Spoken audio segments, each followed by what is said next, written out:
Good morning students. நம்ம இன்றைக்கி உயிரியல் பகுதியில் அலகு 6 உடல் நலமும் சுகாதாரமும் பாடத்தில் நேற்று வரைக்கும் நம்ம உணவில் உள்ள முக்கிய ஊட்டச்சத்துக்கள் 6 வகைகள் பற்றி பார்த்தோம். ஸோ அந்த 6 ஊட்டச்சத்துக்களையும் நம்ம விரிவாக நம்ம இன்றைக்கி பார்க்க போகிறோம். ஸோ முதல்ல பார்க்கக்கூடிய ஊட்டச்சத்து கார்போஹைட்ரேட்டுகள். இந்த கார்போஹைட்ரேட்டுகளானது மாவுச்சத்து என்று அழைக்கப்படுகிறது. இது அதிகப்படியான பருப்பு வகைகள், அதுக்கு அடுத்தது தானியங்கள், அரிசி போன்ற அதோடு மட்டும் இல்லாமல் கிழங்குகள் போன்றவற்றில் இந்த கார்போஹைட்ரேட்டுகள் காணப்படுகிறது. இந்த கார்போஹைட்ரேட்டுகளானது உடலுக்கு ஒரு குறிப்பிட்ட அளவு சக்தியை தரக்கூடிய ஒரு முக்கியமான ஒரு ஊட்டச்சத்து. ஓகே, இந்த கார்போஹைட்ரேட்டானது நேரடியாக உணவில் இருப்பது இல்லை. அவை பல்வேறு விதமான ஊட்டச்சத்துக்களாக உருமாறி காணப்படுகிறது. அவை சர்க்கரை கூட்டுப் பொருட்களாகவோ அல்லது மாவு பொருட்களாகவோ அல்லது நார்ச்சத்தாகவோ பரவி காணப்படுகிறது மற்றும் ஸ்டார்ச்சாகவோ காணப்படுகின்றன. ஓகே, அவற்றை பற்றி நம்ம பார்க்கலாம். கார்போஹைட்ரேட்டுகள் உணவு ஆற்றல் தரும் ஆக்கக்கூறு ஆகும். ஸோ நாம் இங்கே பார்க்கக்கூடிய ஒரு வரைபடமானது நம்ம நேற்று பார்த்த உணவில் உள்ள 6 விதமான ஊட்டச்சத்துக்கள். அந்த ஊட்டச்சத்துக்கள் எந்தெந்த உணவுப் பொருட்களில் காணப்படுகிறது அப்படிங்கிறத உங்களுக்கு கொடுத்துருக்காங்க. ஸோ அந்த உணவுப் பொருட்கள் எல்லாமே நம்ம எடுத்துக்கொள்வதன் மூலமாக அந்த ஊட்டச்சத்துக்களானது முழுமையாக நமக்கு கிடைக்கும். சரியா? ஓகே, அடுத்தது கார்போஹைட்ரேட்டுகளுடைய வகை வடிவம். இந்த கார்போஹைட்ரேட்டுகளானது சர்க்கரை, ஸ்டார்ச் மற்றும் நார்ச்சத்து உணவாக காணப்படுகிறது. இவை எந்தெந்த உணவுகளில் காணப்படுகிறதுன்னு பார்க்கலாம். சர்க்கரை கூட்டுப் பொருட்களானது பழங்கள், தேன், கரும்பு சர்க்கரை, பீட்ரூட் ஆகியவற்றில் காணப்படுகிறது.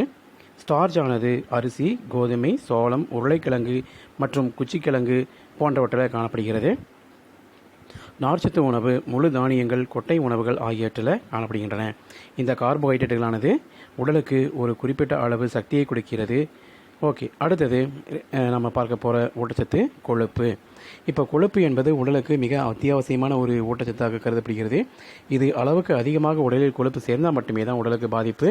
ஸோ அளவோடு இருக்கக்கூடிய கொழுப்பானது உடலுக்கு பாதிப்பை ஏற்படுத்துவது கிடையாது. உடலுக்கு ஒரு ஆற்றலை, கார்போஹைட்ரேட்டுகளை கம்பேர் பண்ணும் பொழுது அதிகப்படியான ஆற்றல் இந்த கொழுப்பிலிருந்து தான் கிடைக்குது. அதோடு மட்டும் இல்லாமல் உடலுக்கு ஒரு பாதுகாப்பையும் ஒரு பளபளப்பு தன்மையையும் உடலுக்கு தருகின்ற ஒரு வேலை செய்கிறது தான் கொழுப்புகள்.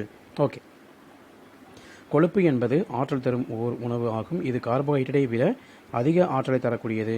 கொழுப்பு சத்து உள்ள உணவுப் பொருட்கள் வெண்ணெய், நெய், பால், பாலாடை கட்டி, பன்னீர், கொட்டைகள், மாமிசம், மீன் மற்றும் முட்டையினுடைய மஞ்சள் கரு ஆகியவற்றில் இந்த கொழுப்பு சத்தானது அதிகமாக காணப்படுகின்றன.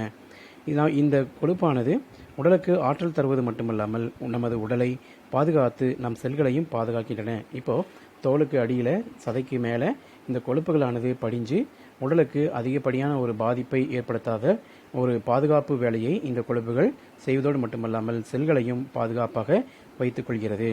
ஓகே, அடுத்து நம்ம பார்க்கக்கூடிய மிக முக்கியமான ஒரு ஊட்டச்சத்து புரதங்கள்.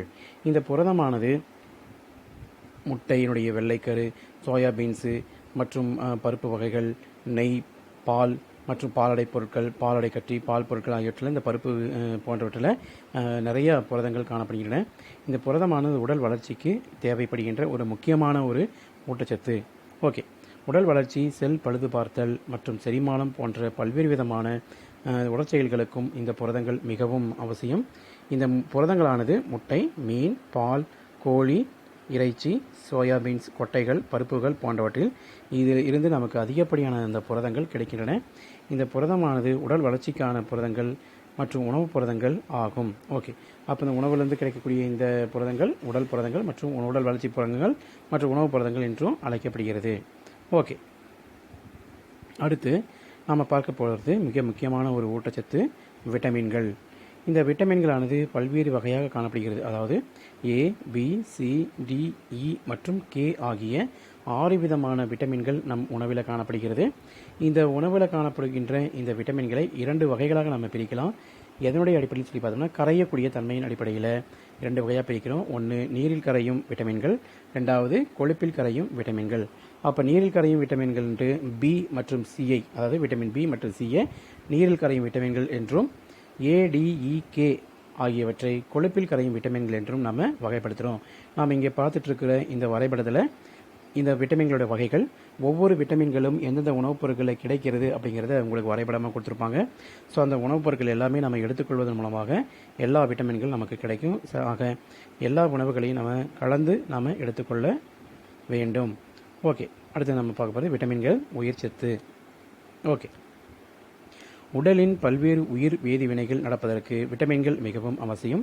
இது பழங்கள், காய்கறிகள், தானியங்கள், இறைச்சி, சூரிய ஒளி போன்றவற்றில் விட்டமின்கள் அதிக அளவு காணப்படுகிறது.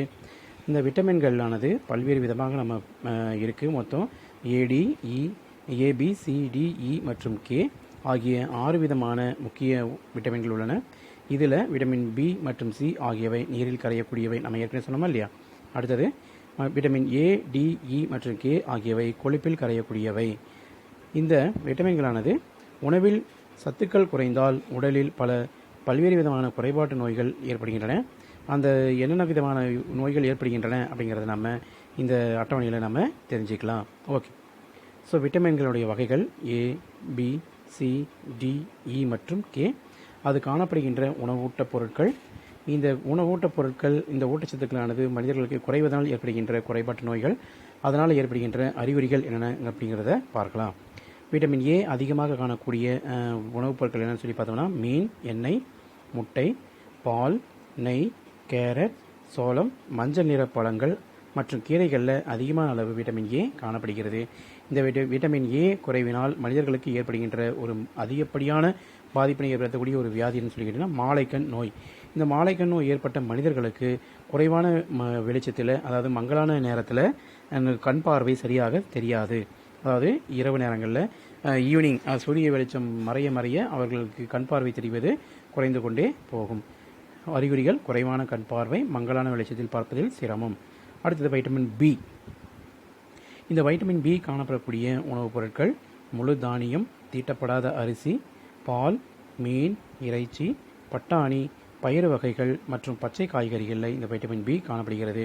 இந்த வைட்டமின் பி குறைவினால் ஏற்படுகின்ற வியாதி பெரிபெரி. இந்த பெரிபெரி நோய் ஏற்பட்ட மனிதர்களுக்கு காணப்படக்கூடிய அறிகுறிகள் என்ன பார்த்தீங்கன்னா நரம்பு செயல் குறைபாடு மற்றும் உடல் தசைகளில் சோர்வு, அதாவது இரத்த தசைப்பிடிப்பு ஆகியவை ஏற்படுத்துகிறது. ஓகே, அடுத்தது விட்டமின் சி. விட்டமின் சி ஆனது காணப்படுகின்ற உணவுப் பொருட்கள் புளிப்பு சுவையுடைய உணவுகளில் இது அதிகமான அளவு காணப்படுகிறது. எடுத்துக்காட்டு ஆரஞ்சு, நெல்லிக்காய், பச்சை மிளகாய், தக்காளி போன்றவற்றில் விட்டமின் சி காணப்படுகிறது. இந்த விட்டமின் சி குறைவினால் மனிதர்களுக்கு ஸ்கர்வி என்ற நோய் ஏற்படுத்துகின்றன. இந்த ஸ்கர்வி நோய் தாக்கப்பட்ட மனிதர்களுக்கு என்னென்ன அறிகுறிகள் ஏற்படுகிறது சொல்லி பார்த்தோம்னா பற்கள் மற்றும் பற்களை பிடித்துள்ள ஈர்களுக்கு இடையே இரத்தம் கசிதல் ஏற்பட்டு தொற்று ஏற்பட்டு அங்கே பற்களானது விழுகின்ற ஒரு நிலை ஏற்படுகிறது. ஓகே, அடுத்தது விட்டமின் டி. இந்த விட்டமின் டி ஆனது எந்தெந்த உணவுகளில் காணப்படுதுன்னு சொல்லி பார்த்தோம்னா மீன், எண்ணெய், தக்காளி, முட்டை, பால், சூரிய ஒளியில் நமது தோலில் உருவாகிறது. அதாவது காய்கறிகள் மட்டும் இல்லாமல் சூரிய ஒளியில் இருக்கக்கூடிய அந்த ஆற்றலானது தோலில் உள்ள அந்த செல்கள் விட்டமின் டியை தானாகவே உடலுக்கு உற்பத்தி செய்து கொள்கிறது. இந்த விட்டமின் டி குறைவினால் மனிதர்களுக்கு ஏற்படுகின்ற நோய் ரிக்கெட்ஸ். இந்த ரிக்கெட்ஸ் என்று சொல்லக்கூடிய இந்த நோயினுடைய அறிகுறிகள் சொல்லி பார்த்தோம்னா பலவீனமான வளைவான எலும்புகள், அதாவது கை கால்களுடைய எலும்புகள் வளைஞ்சு போயிடும், மார்பெலும்பானது முன்னோக்கி துருத்தி கொண்டு வந்துடும். Okay, next vitamin E. இந்த விட்டமின் இ காணப்படுகின்ற உணவுப் பொருட்கள் மீன் எண்ணெய், தாவர எண்ணெய்கள், பச்சை காய்கறிகள், முழு கோதுமை, மாம்பழம், ஆப்பிள் மற்றும் கீரைகள். இந்த விட்டமின் இ குறைவினால் மனிதர்களுக்கு ஏற்படுகின்ற நோய்கள் என்னென்னு சொல்லி பார்த்தோம்னா நரம்பு பலவீனம், மங்கலான கண் பார்வை மற்றும் மலட்டுத்தன்மை. இந்த விட்டமின் ஏ குறைவினால் மிக அதிகப்படியான ஒரு பாதிப்பு என்னன்னு சொல்லி கேட்டிங்கன்னா மலட்டுத்தன்மை தான். இது அந்த மனிதர்களுக்கு குழந்தையின்மை தன்மையை ஏற்படுத்திவிட்டுரும். அதோடு மட்டும் இல்லாமல் இது உடலுக்கு தேவையான அதிகப்படியான நோய் எதிர்ப்பு சக்தியை குறைத்து உடலை நோய் கிருமிகள் தாக்கத்தை ஏற்படுத்துகிறது. அடுத்தது வைட்டமின் கே.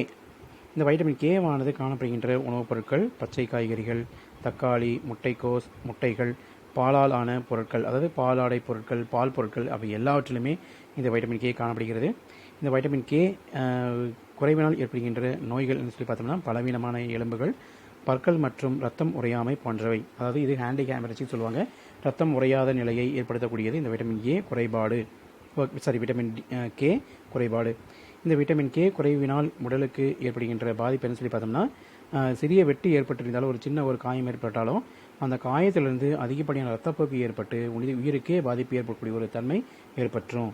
ஓகே, இன்றைக்கி நாம் பார்த்த வரைக்கும் கார்போஹைட்ரேட்டுகள், கொழுப்பு மற்றும் விட்டமின்கள் ஆகியவற்றை பற்றி தெளிவாக பார்த்தோம்.